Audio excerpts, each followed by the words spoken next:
could also rise. So, in this phase of the management of the pandemic, the government has to remain strident. It has to remain resolute in the measures that we have implemented. And I wish to prepare the Jamaican people that if the numbers do not improve, then, as I had said earlier, there are other measures which we will put in place. These measures will have an impact on the economy. It will have even greater impact on your ability to move. It will have even greater impact on your ability to gather. It really depends on what you do at this point in time.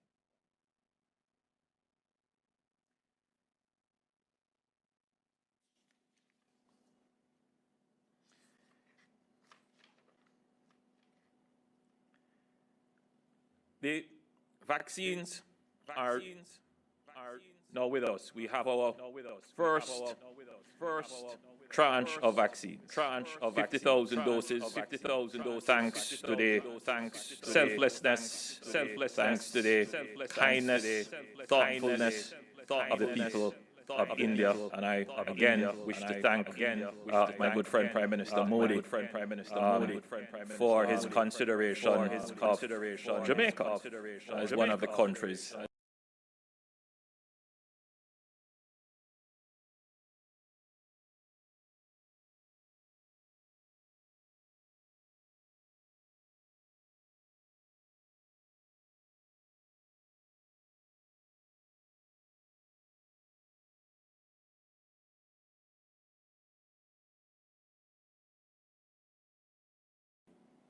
And the manufacturing capacity. Jamaica, like many other countries in the world, we are in the queue waiting for vaccine supplies. We have made sure to set aside the budget to purchase vaccines. We are always following all the possible avenues to get vaccines. There are many countries richer than Jamaica, greater capacity than Jamaica, and they have not yet gotten vaccines. There are many countries that have secured vaccines, they have paid down on the vaccines, but they simply have not gotten the supply. It is the reality of the international vaccine supply and demand. Right now, we have secured the 50,000 vaccines courtesy of India. We will get another tranche, this time from COVAX, which is about 14,400. And then in a few weeks' time, we will get another 100,000. And that is from other avenues that we are pursuing. I want to assure the nation, your government is acting with the highest level of responsibility in this regard. Before we take on any vaccine, we have to be sure of its safety and efficacy. Sometimes the conversation is as if we can ignore that. And it always leads me to wonder, God has placed you here at the right time. Because were it others, what would they have done based upon what they are saying now? We know the skepticism that is abroad in our country regarding vaccines. And if we are going to overcome that skepticism, the only way to do that is to be certain in the procurement of the vaccine that we are getting the safest vaccine with the highest level of efficacy. We are giving you that assurance. So we know that there will be significant take-up of the vaccines. We are not rushing in a willy-nilly, unthoughtful way. We're being very careful and strategic in what we do. Now, the program will be unveiled in more details today. But like all programs, as we go along, it will be refined. As new situations emerge, as new priorities become evident, we will have to make adjustments. However, we have put forward the principles on which vaccines will be made available to the public in keeping with the recommended priority order by the WHO. We start with our public health workers, our doctors, nurses, the attendants and orderlies, and our CMO has provided that list and how they will be contacted and how they will be scheduled. All of that will be explained today. We then go on to our security forces, starting, of course, with the Jamaica Constabulary Force and then the Jamaica Defense Force. They will be in that first batch. And when that is complete or close to completion, then we begin to vaccinate the general demographic 60 and older.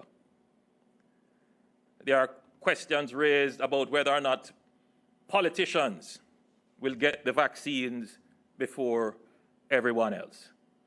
A raging debate took place, and we saw comments coming from the medical community.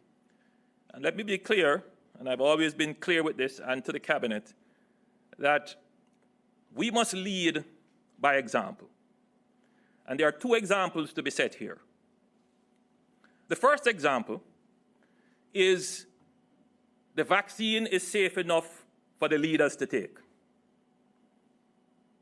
And the second example is that regardless of who you are in this society, once the rule is set, you will abide by the rule. So there are those who say the leaders must take it first, and then there are those who say, no, they must wait.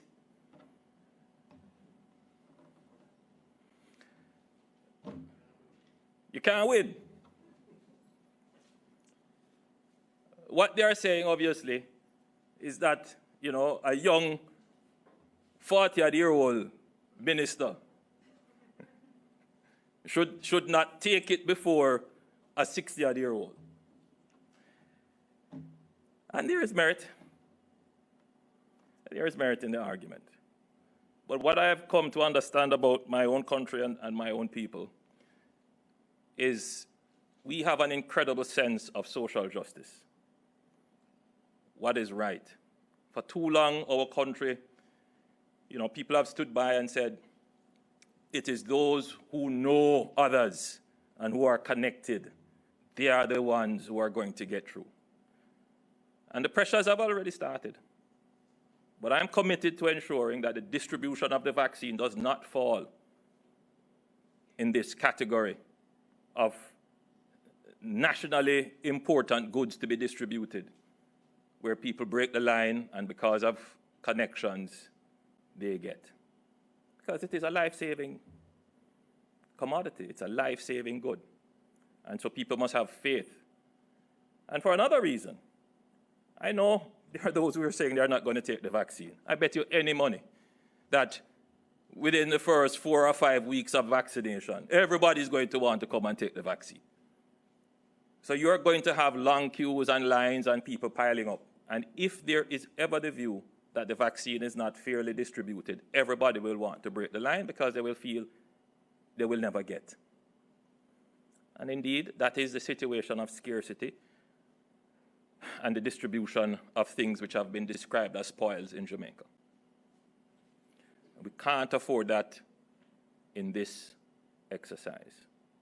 This will be the largest logistics exercise that we have undertaken except for mobilizing for a national election. and we cannot fail in this regard. So I think I've said enough. I'll invite the Minister of Health to come and tell us about the vaccines, and the CMO, I'm certain, will give support.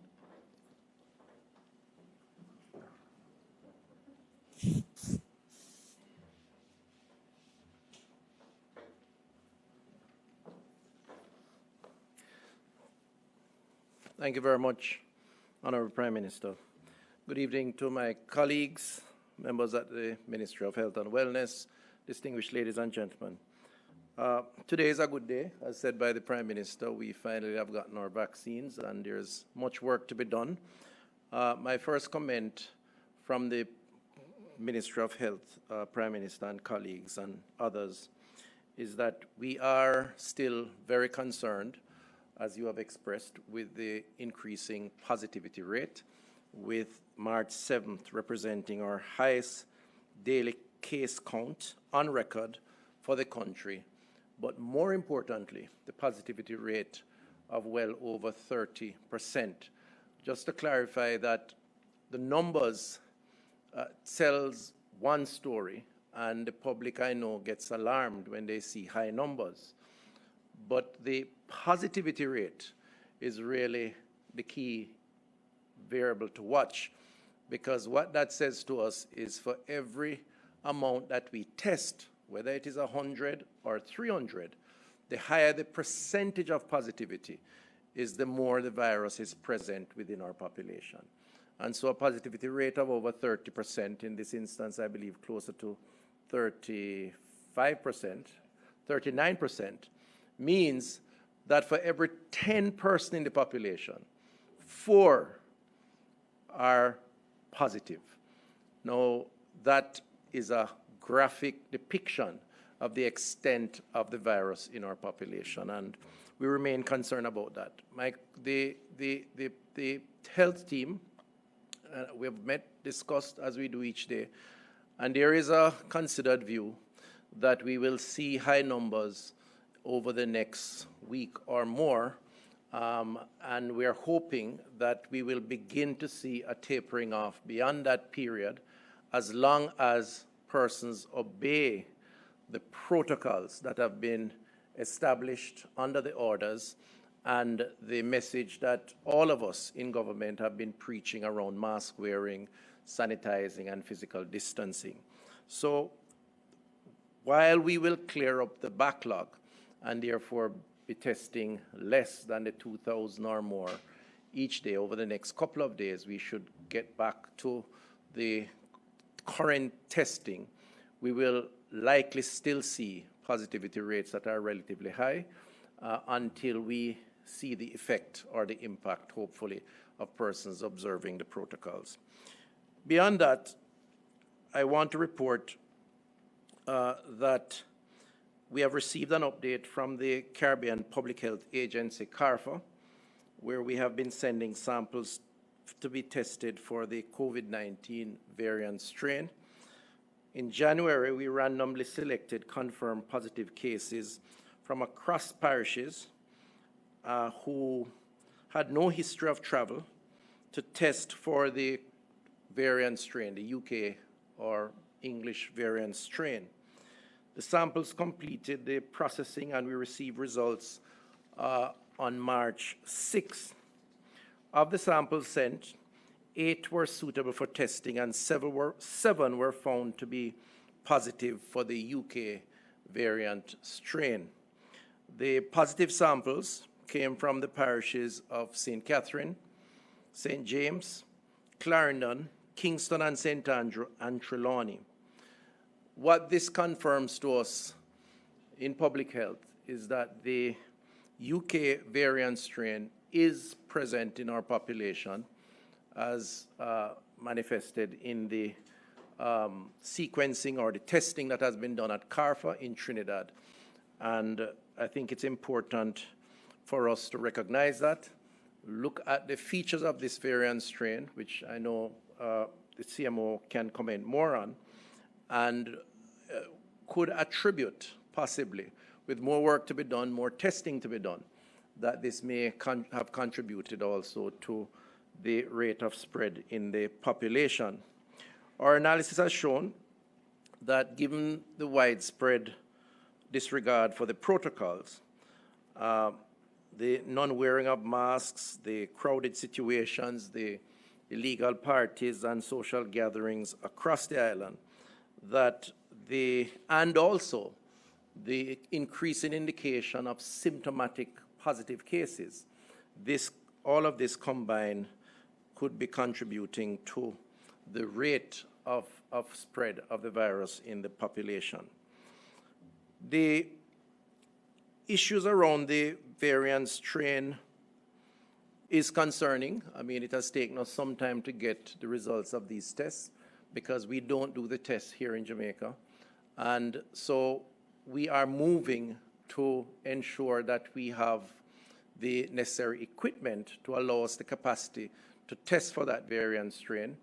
I understand from the technical personnel that we will need approximately 60 million Jamaican dollars to acquire certain pieces of equipment which will be lodged at the public health lab, which will contribute to testing here in Jamaica for the presence of variant strains, and in this particular case would help us to assess the prevalence of this particular strain in the population. We're also moving, as said earlier, to look at an alternative source or another source for testing, not just at CARFA, but in the US, in Florida, and arrangements are being made to increase that agreement so that we can have testing for the variant strain in that location. I want to stress, and again, our technical person, the CMO, can comment more on this, that the presence of the variant strain really requires the very same response as is the case with the presence of the regular strain, if you will, in the population, starting with observing the protocols. That's absolutely critical. And also to say that the vaccines that we have received is in fact effective with dealing with the variant strain. So we just have to continue to follow the procedures, the protocols, and we will, if we are diligent to those protocols, benefit from controlling and overcoming the strain, both strains that are in the population based on the tests that have been done. I want to also indicate that our presence of workplace clusters, or the increasing discovery of outbreaks within the workplace, is a concern to public health. We feel that it is an indication that protocols at the workplace are not being followed diligently. And indeed, we want to remind employers, to the extent that you have to work from the workplace, that a review of those protocols be done to ensure that we minimize spread within that work environment. In Kingston and St. Andrew alone, the health department is currently managing some 46 active workplace clusters. And this is a lot to manage with limited personnel that we have. But it is an indication that we are having increasing numbers of outbreaks within the workplace. Onto hospitalization, the increase in the number of COVID-19 cases in the country remains a cause for concern from the perspective of hospitalization and the capacity of our health system to respond. Present state of hospitalization continues to be alarming. 13 of 22 hospitals across the island are in the red alert zone, which means that they have greater than 84% occupancy level for its isolation capacity. 12 of the 13 hospitals are at 100 or greater capacity percentage. The current hospital census shows Cornwall Regional Hospital, Annotto Bay, Port Maria, Mandeville, Maypen, Kingston Public, Princess Margaret, Percy Jr., St. Anne's Bay, University Hospital, the National Chest and Spanish Town hospitals have all exceeded their capacity to house patients who require isolation care. All 4 regional health authorities have 2 or more hospitals in the red zone, and the red zone, again, is 84% or greater occupancy. The western region has 2 of 4 hospitals in the red zone and the other 2 in the amber zone. The northeast region, 3 of 4 hospitals in the red zone. Southern region, 3 of 5. And southeast region, 5 of 9 hospitals in the red zone. Across the country, the average number of daily admissions to COVID-19 isolation wards was 49 for the week of February 22nd to 28th. That has increased with the increasing rate of spread to 56 for last week. So 56 daily admissions for the week of March 1 to 7. So clearly going in the very wrong direction and adding to the stresses of the public health system. So our staff are experiencing stress and fatigue, as we have said. It is a difficult time for them. And again, this can be averted if persons observe the protocols. And I'll say again, as I've said before, expect longer waits. The instructions to our public health institutions is to not turn away anyone. As I have said, even if you have to triage and assess under a tree in the parking lot, we should do that. And I understand the perspective of the healthcare professionals. I know it's a difficult time, but such is the nature of the job. And I think for the overwhelming cases, they understand that and they're willing. What I'd ask on the part of the Jamaican people is to exercise some patience and understanding, because there is so much capacity and no more, so much room and no more. And we are likely to see the challenges associated with the overcrowding. I want to turn now to what the Prime Minister commented on, and that's vaccination. Again, to support what was said earlier, place on record our appreciation to the Indian government for the 50,000 doses of vaccines that have arrived just a short while ago. And we expect, is it this week or early next? Yes, this week. Another 14,400 next week, 14,400 from our COVAX facility, which will make a total of 64,200 in phase 1. And as was said earlier, there's a process. There are groups that are going to get priority in the first instance, or healthcare workers, the JDF, the JCF, and vulnerable groups who will be administered during the course of March. We expect in week 1 to administer some 17,050 vaccines. In week 2, 11,430. Week 3, 19,580 to make up the total. And the PS is going to come and put up a few slides to explain some of the finer details of the vaccine plan.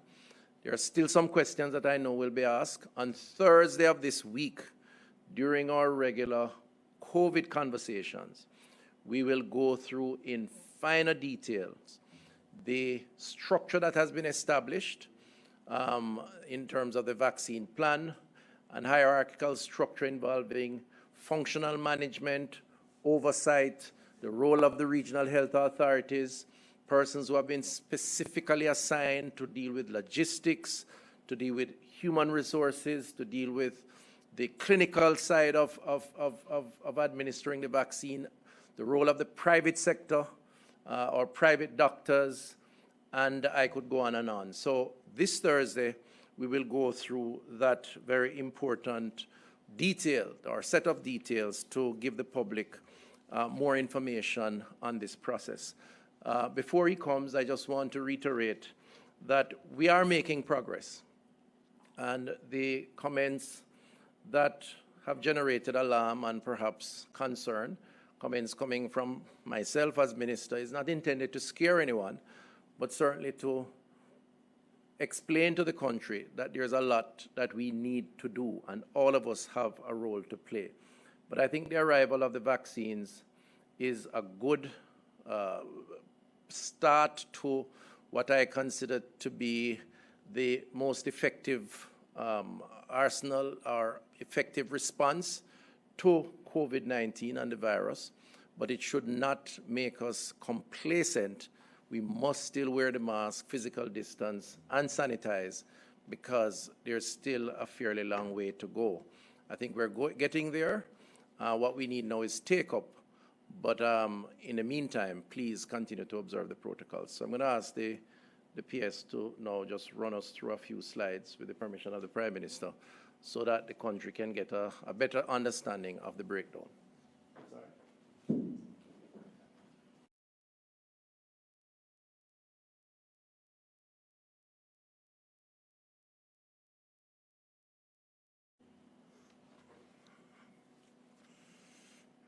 Prime Minister, thank you, Minister. Ministers, colleagues, ladies and gentlemen, good morning, good afternoon, or good evening now, I'm sorry.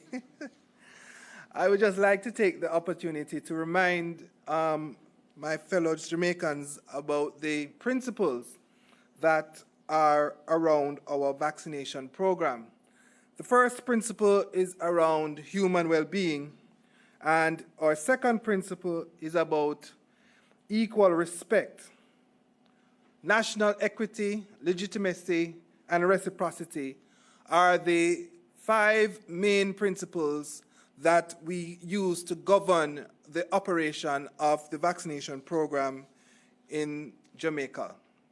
Now, I want to remind you also of our supply program that sees us acquiring approximately 4 million doses of vaccine through 5 facilities: COVAX, the African Medical Supply Platform, our donation from India, our conversations with Moderna, and our conversations with the private sector. To date, we can program, and I want to remind us of the program for the next 3 months. We have now received the 50,000 in week 2 and not week 1. But as the Prime Minister pointed out, the plans continue to shift, some efficiency gains, some efficiency losses as we go from week to week. So now we have our 50,000 in week 2, and we will have our 14,000 in week 3. We still have an anticipation for a private sector source to provide 100,000 by week 4. And we still anticipate that in April, we will have 600,000 vaccines, and in May, an additional 210,000 vaccines. So within this space of 3 months, we still anticipate that our supply side of our vaccination program will be able to provide us with approximately 975,000 vaccines for us to inoculate our population. And of course, our vaccination program, just to remind all, is in the 3 phases. Phase 1 being our priority group, which includes our healthcare workers, the elderly, Jamaica Defense Force, Jamaica Constabulary Force, schools, our government officials, Department of Correctional Services, PICA, and Jamaica Customs Agency. Phase 2 now moves into our economic sectors, and phase 3 moves into our general population.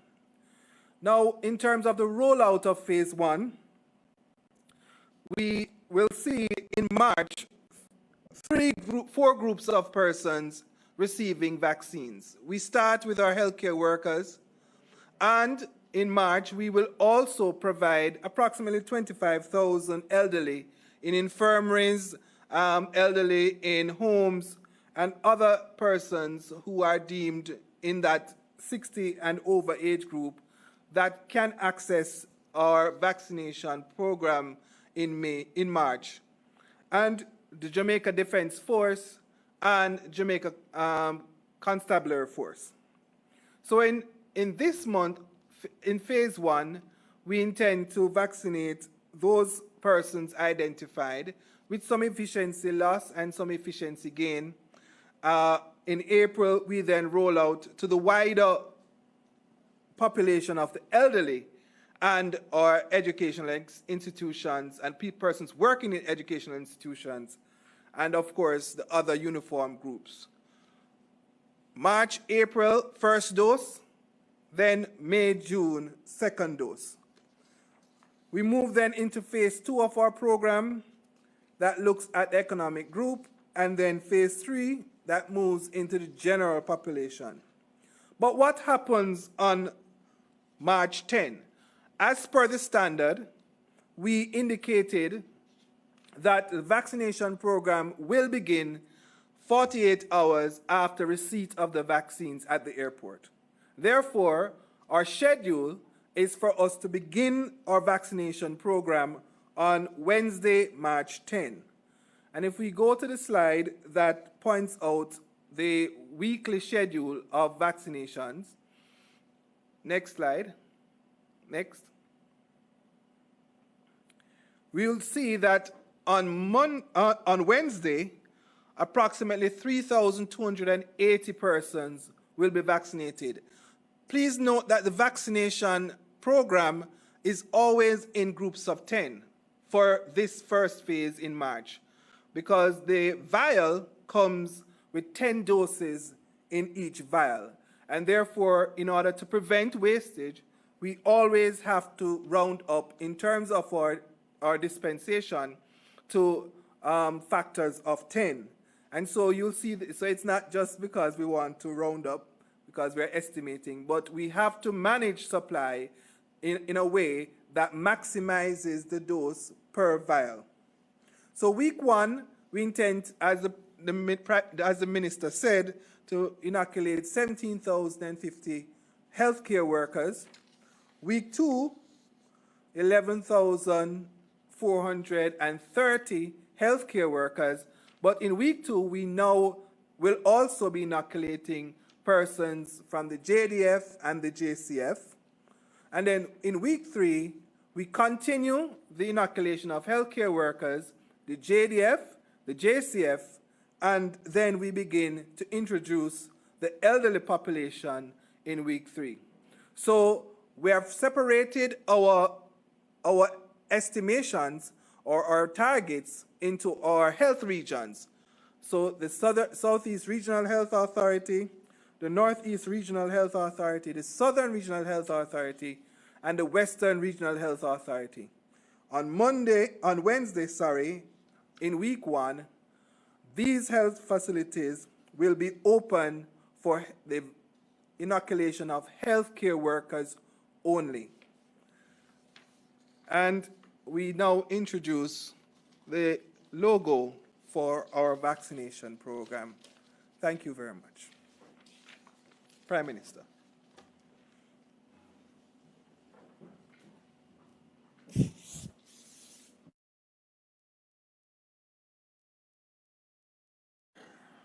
Thank you, Minister.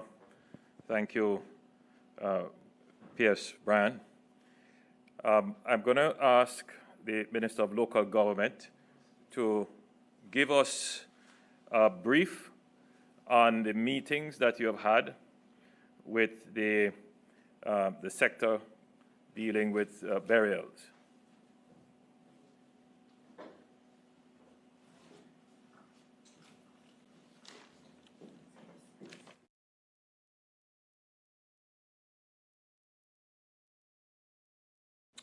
Thank you, Prime Minister, colleagues. In response to the concerns raised by the afterlife industry, a number of meetings have been facilitated since Friday into today, where frank and open discussions took place amongst leaders in the sector.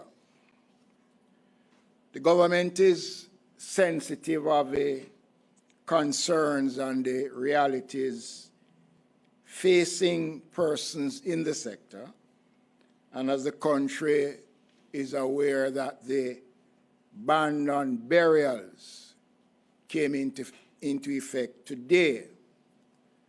Arising out of those discussions, we heard concerns about persons who are employed in the industry providing service in the preparation of digging graves and building vaults.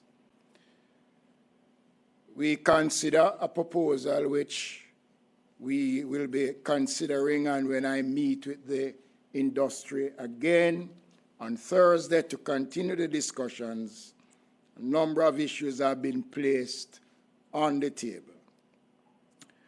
We are considering to provide a financial grant to those persons who will be affected because of the ban that is placed on burials over the next 2 weeks. And this grant will be provided to those who I said before are responsible for the construction of the graves and the digging of the graves and the building of the vaults once we have agreed. The other area that we have been discussing that we will advance those discussions on Thursday is the burial or the cremation of bodies that are in an advanced state of decomposition, the burial or cremation of bodies that are not in an advanced stage of decomposition but have been recommended for immediate burial by the appropriate health authorities, and the burial or cremation of indigent persons who die in the custody of the state. Many other proposals have been placed on the table, and as I said before, these discussions are ongoing. We will meet again on Friday to examine the remainder of the proposals, and then we will give a definite signal to the industry based on the 4 areas that I've just outlined a short while ago. Let me again state that the ban on burials came in effect today, and it will last for 2 weeks, but the discussion still continues with members of the sector. That is just a brief overview, Prime Minister, of what has been taking place since the announcements.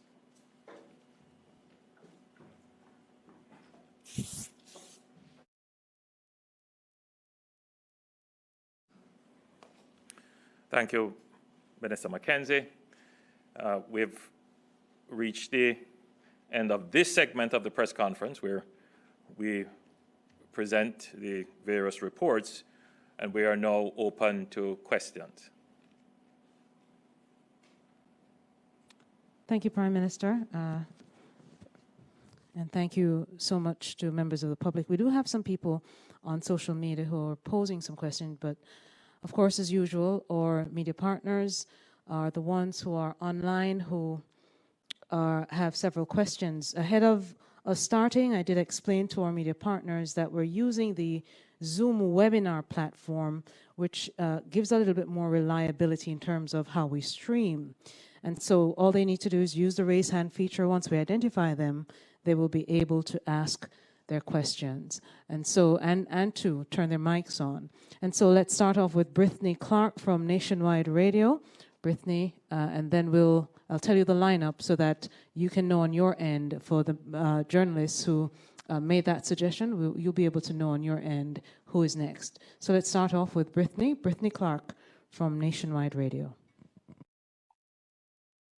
Hi, good evening, everyone. All right, my hand wasn't raised as yet, but since I was called upon, I have just one quick question. In relation to the COVID-19 variant, the UK variant that was now confirmed, of course, among the persons who have no travel history, is it safe to say now that the Ministry of Health and Wellness is saying that that is probably a direct link to the reason for the spike in the cases or the rapid spike in the cases over time? The CMO will address that question.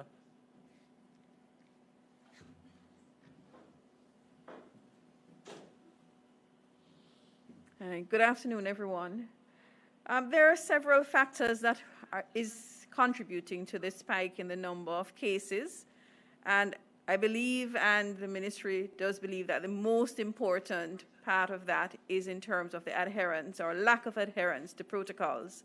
Certainly, if we have what we have seen with having this variant in several parishes is that it may contribute, and it should contribute, to more transmission in those areas. And of course, there's also the fact that if you now have 2 strains in the country, then there's also the possibility that persons can become infected again with a different strain. So there are reasons to believe that it can contribute to the spike, but the important thing is that regardless of whether it is a more transmissible variant, it is the same measures that need to be put in place to control. And if we do not put these measures in place, regardless of the variant, we're going to continue to have exposure and risk.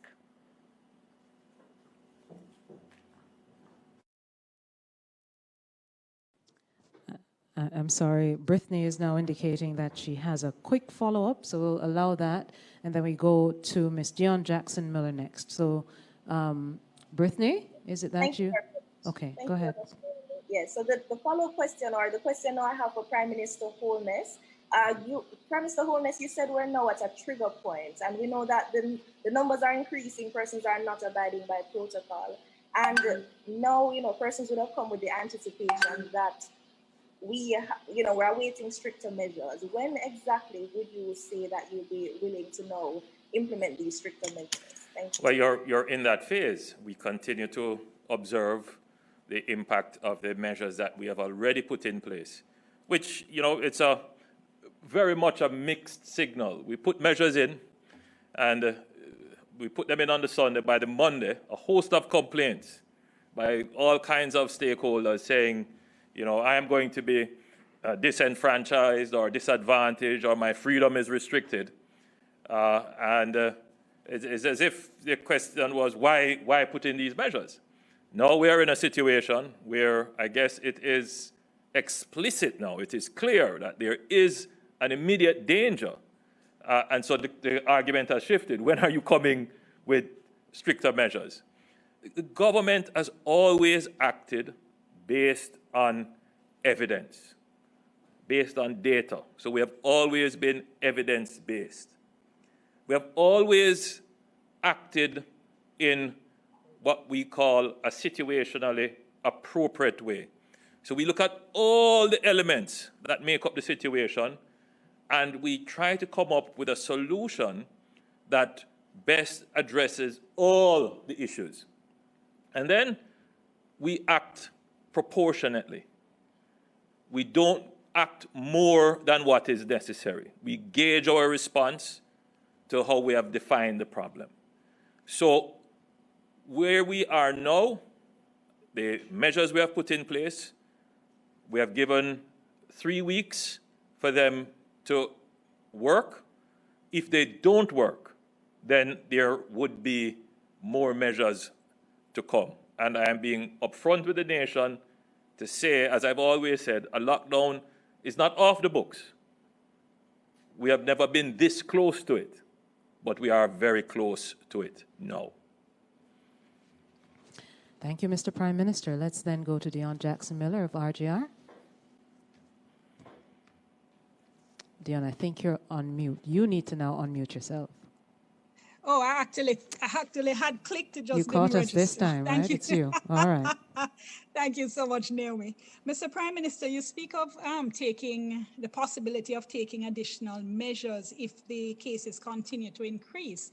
But 1 year into the pandemic, can you explain why the government hasn't implemented legislative measures that would allow for the imposition of ticketing and fines for not wearing masks? That's one question. How much longer would you be calling on people to wear masks instead of actually taking actions to try to have it done? That's one question. My second question has to do with a comment that the Jamaica Medical Doctors Association made on our newscast this evening. She said, and I quote, "Many of our members are still not fit tested and have to continue to work. We have interns," she said, "calling out for guidelines of how to resuscitate patients without proper gear. When you resuscitate patients, the risk of COVID is very high. And in this case, many of our doctors do not have fitted N95 masks, and they're watching their co-interns drop like flies from COVID.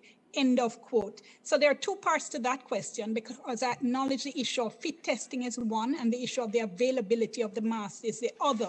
Given that a doctor said to me that it's shocking to hear this, he said the process to do fit testing is simple, quick, doesn't take any fancy, expensive resources. Can I ask why 1 year into the pandemic, we still have doctors working who have not been fit tested?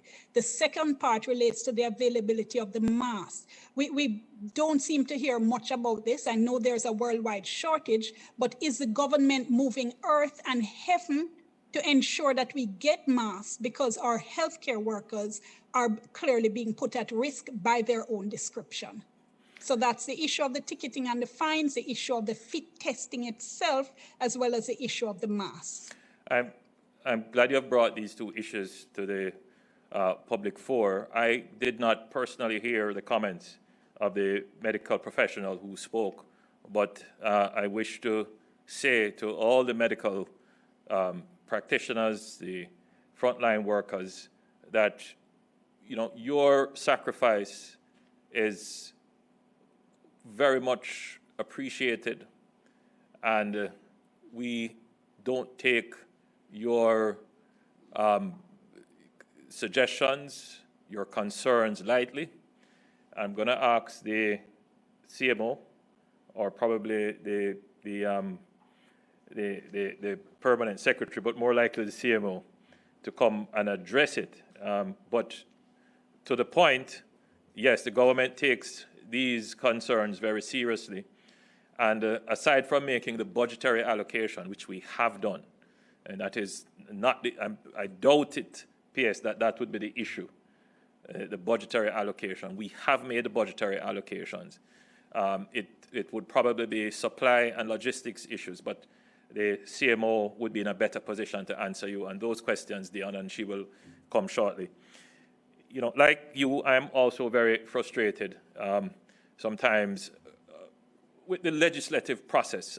As you can imagine, it is not always a straightforward one, and there are many competing views. Some people will say, the law is a competition for the best view, and that sometimes you don't settle on those views immediately or lightly. They take deep analysis.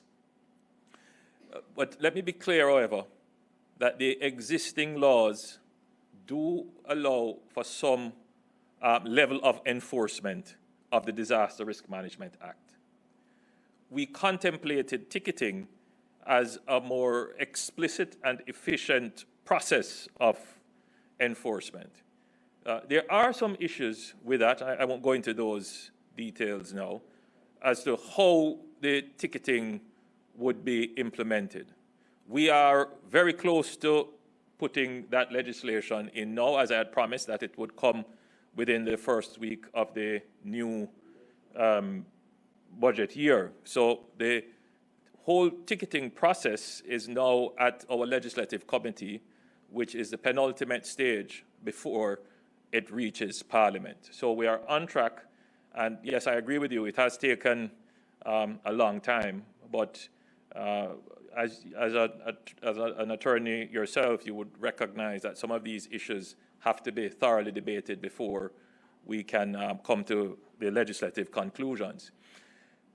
But there are other measures which will require legislation as well, which we are contemplating in a meeting with the churches recently. And I have to give them credit for this. They pointed out that the enforcement is not only against the individual not wearing a mask, which may prove difficult in certain circumstances, but really there needs to be greater enforcement against institutions, meaning, business places and other such places where persons gather to transact business or for social interaction, that there should be a burden imposed as well on those persons who host or have such spaces. So that is also now being contemplated as another more explicit means of enforcement. And I'm glad you have raised the issue, Dion, about enforcement. We've been very careful not to impose too much on the public's freedom. But I believe we are at a stage now where, you know, our very cautious approach to it, we now have to be far more assertive in the enforcement of the protocols, because it is now putting the entire public good at risk. I believe the CMO, sir, would now respond to the question.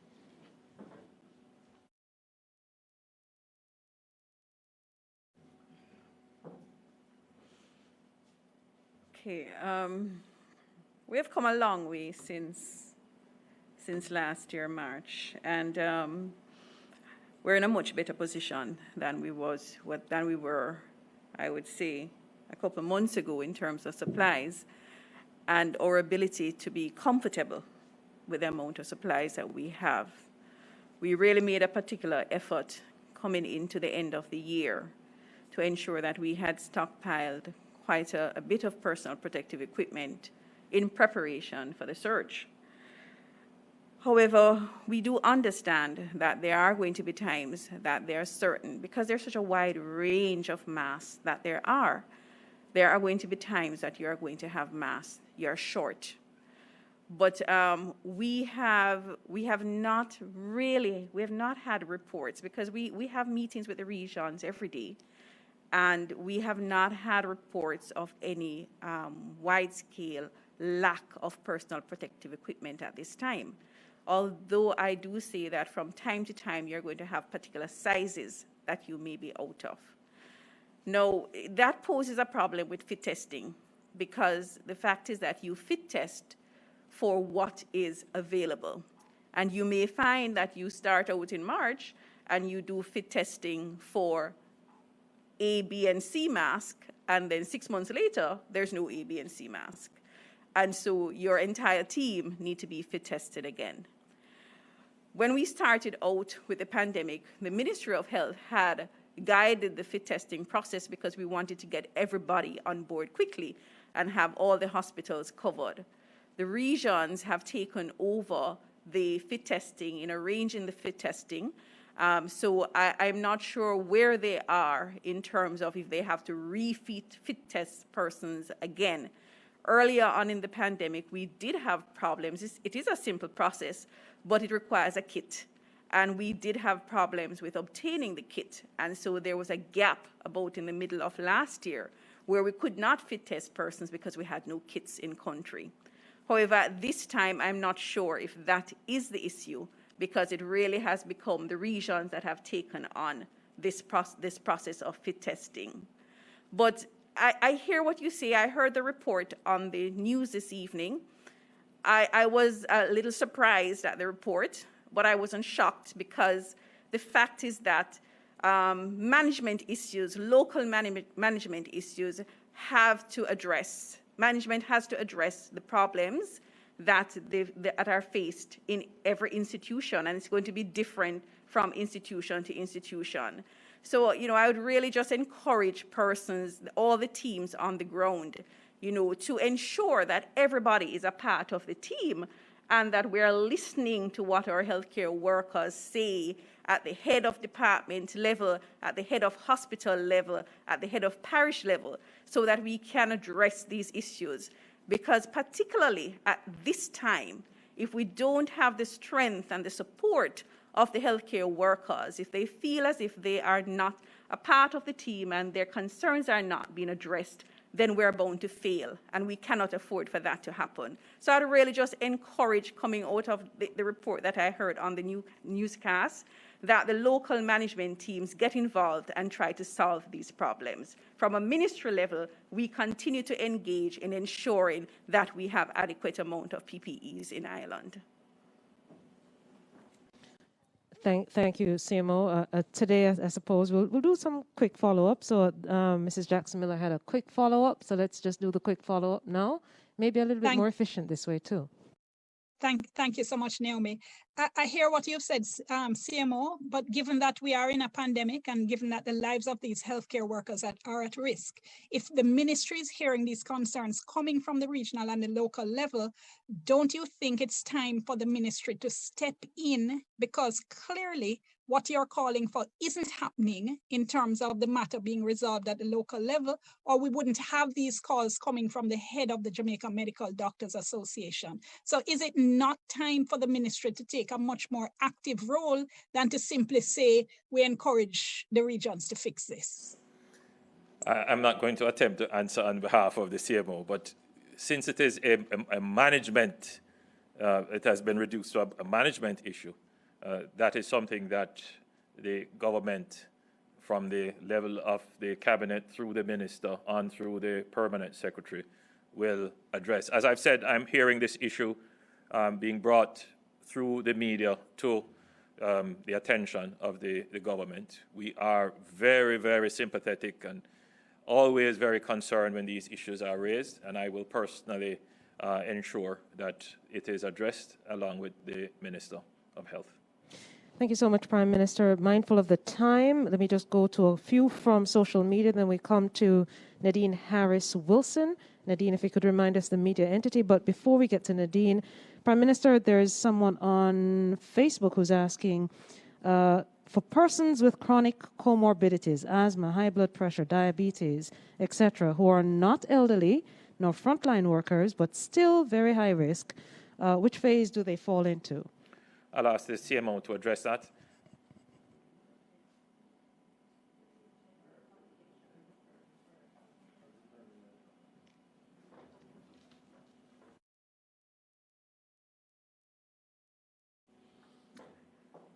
For this group of persons, we are going to have to be dependent on our providers to submit, because our providers are submitting the list of names of persons who they have within their practices that are both persons that are elderly persons, and we would encourage to say persons with comorbidities as well.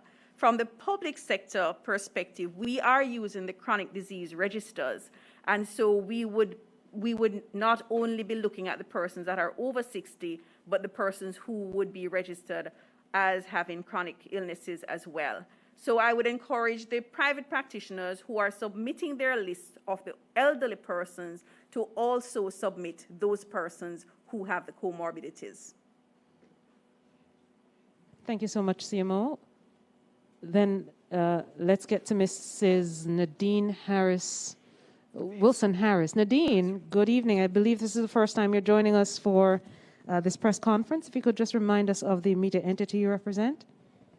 Good evening, everyone. My name is Nadine Wilson-Harris. I'm from the Gleaner Company. All right, so I only have one question. Would like to find out, do we have sufficient health officials, particularly nurses, to assist with the vaccination rollout? I get to understand that some nurses haven't been turning up for the training sessions. I'll ask the PS, you take this one. PS Dunstan Bryan will address this.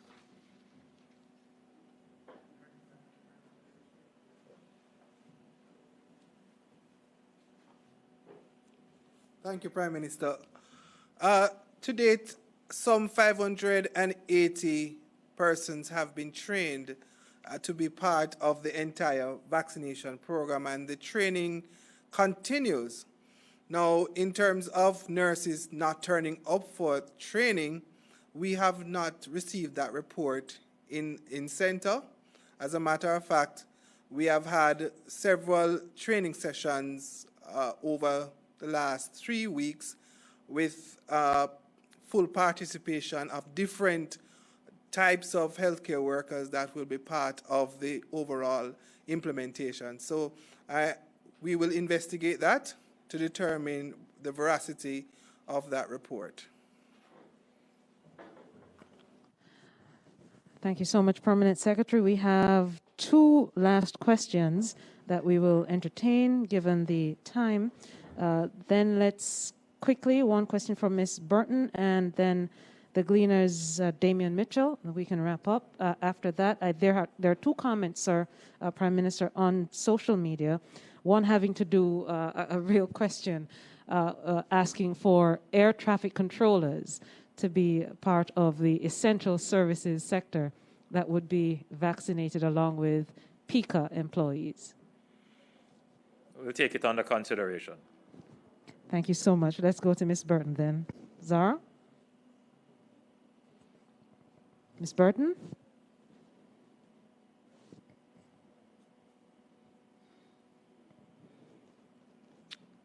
I'm not hearing or seeing Zara. Then let's go to I think Damien. her mic is on mute. It's unmuted now? I just came off. Oh, boy, I tell you guys, come on, sharper. Mic's on mute. Good evening, Zara. Your question, please. Hi. Sorry about that. My questions are for the Prime Minister. Prime Minister Honus, can you speak to the issue of the Jodianne Ferron investigation and where we are with it? I wanted to know, for instance, if there has been a report produced at the administrative level that could be shared with journalists. That's one. Next is, and I'm asking because I believe it was you who had ordered the investigation, I think. The second question is about, again, the data breach. When Amber Group gave the Jam COVID app as a gift to the government of Jamaica, as it was reported in the papers, the data being retained, do they get to use that data for their own uses in return for it being free? Those are your two questions? Yes. Let's start with the Jodianne, very terrible incident with Jodianne Ferron. I obviously was not prepared to address that issue today. My recollection is that there was a police investigation, and from that a report would have been done. I'm going to ask the Minister of Health if he has further information to just bring it to public attention. But what I will do, Zara, is I will go and find out further, and at our next press conference, I will update. Would that be satisfactory? Well, just because the minister is there too, you were saying, so maybe he could give an update as well, just in case he has one that's more no, I'll ask the minister to come. I doubt he will have any more to say on it. Our policy is always that we try to be properly briefed before we speak. But we'll try to provide you with the information because obviously it is something of public interest. As it relates to the information that is collected on Jam COVID, I recall that you had asked questions about tracking data, and we had committed that that data would be deleted from the system after quarantine ended, and that is the case. As it relates to other data, even though it is on the platform, it is not the property of the developer. It is the property of the government of Jamaica. And that data is treated and dealt with under the various laws that exist to protect the data of Jamaican citizens. The data is still valuable and still being used to track the pandemic and to have general understanding of spread and use in our contact tracing exercises and so forth. So at the end of the pandemic, the individualized data certainly will be deleted from the system. Of course, the general information, the total numbers and so forth, those would still be of statistical value.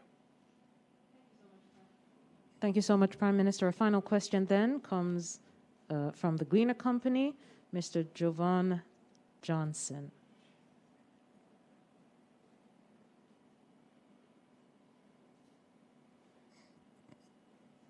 Good evening. Is it Jovan or Damian Mitchell?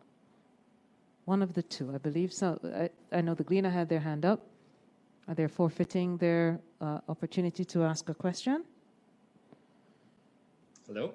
All right. Who's on? This is Damian. Are you All here? right. Mr. Mitchell. Yes, so that's you with the last question. Good evening. Yes. Can you say, probably the CMO or the health minister, whether there is any investigation or indication as to whether the current vaccine is effective against the UK variant. That's question one. And my second question is for the Prime Minister. I heard your appeal last week, sir, for personal responsibility in the COVID fight. But weeks earlier, you had also said that the time for moral suasion had ended. How satisfied are you then with the level of enforcement of the COVID containment measures since that pronouncement by you that the time for moral suasion had ended? Damian, I'm thanking you for the question. I'm going to ask the CMO to just come and quickly answer you on the AstraZeneca one. I believe that's a fairly simple answer. The CMO had addressed it last week, and then I'll come back and address the question you've asked. Yes, so we have been seeing data that have shown that the AstraZeneca vaccine is in fact effective against the UK variant. Even up to last week, we saw data coming out of the UK that showed that the AstraZeneca vaccine is both effective in the elderly population as well as in cases where you have the UK variant. Damian, much has been said about enforcement. And this pandemic has been a test for Jamaica's legal system. It's a test for our law enforcement system. And it is a test for our society. What kind of society do we have? Is this a society where the law presumes the reasonable man, and therefore the action of the responsible and reasonable citizen would not need a high level of enforcement? As the government, we have to be very careful how hard we push, because there are many social issues that could lead to adverse reactions from the population. People are out of jobs. The psychological and emotional impact for being restricted from having fun and having the ability to move around freely. The constant, flow of news that can really bring people into a state of depression. And one has to be very careful how you then pile on top of that an aggressive and overly assertive law enforcement strategy. So the ultimate tool in a free and democratic society is the government's ability to appeal to the reason of its citizen. What we have seen demonstrated over the past few days in videos being circulated and in those who should know better breaking the law is a high level of unreasonableness, especially in the face of the numbers that we have seen. And it is not for want of the government giving notice, advising, explaining that if you take certain actions, if you behave in a certain way, this will be the result. So government's enforcement strategy, therefore, has to be explicitly justified, because someone will take you to the courts to say, you have abused my rights. I have a right not to wear a mask. And who knows, they might likely win in the courts. And then what would that do to government's enforcement? So we have to be very careful. We have to be very strategic in what we do. And we have gotten this far in maintaining a very considered approach. But where we are now is that the public good is threatened.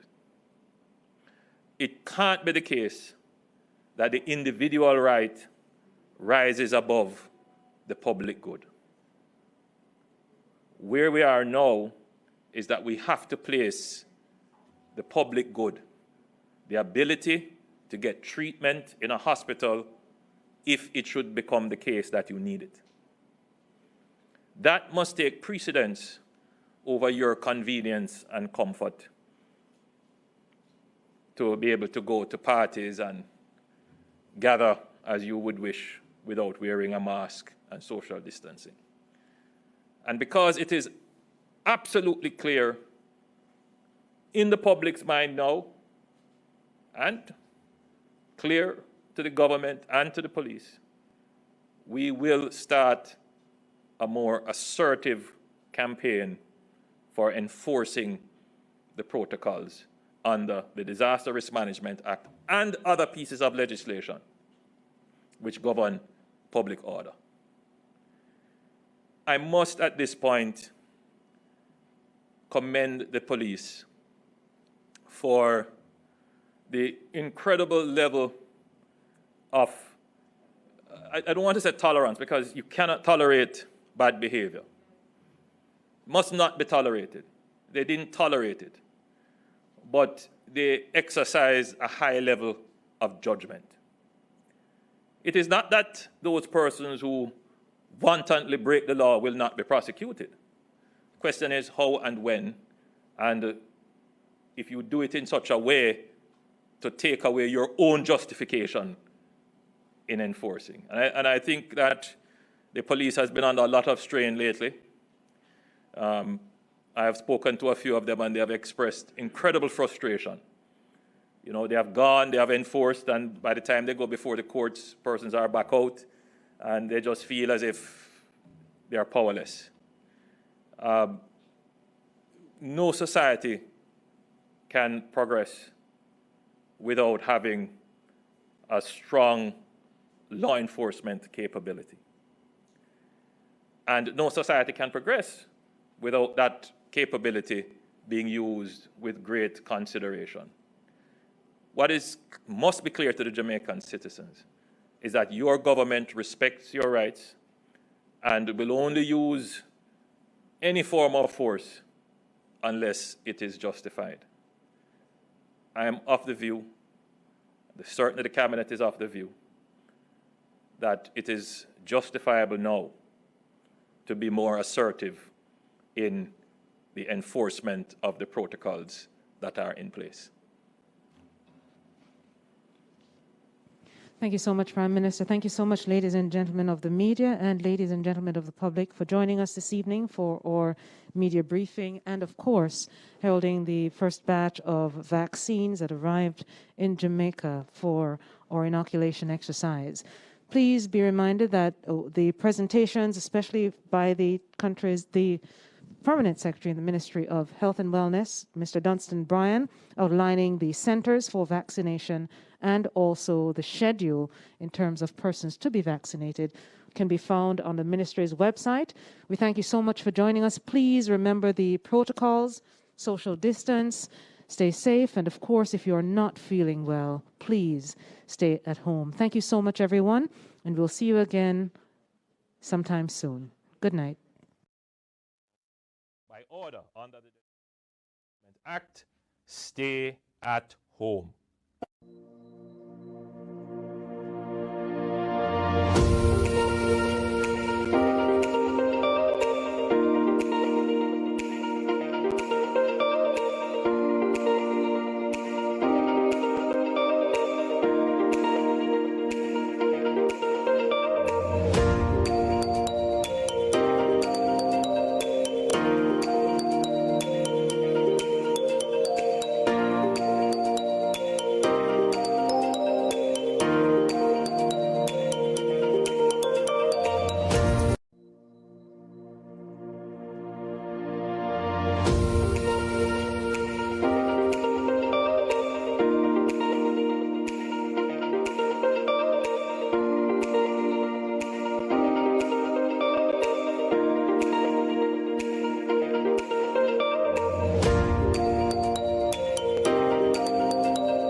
By order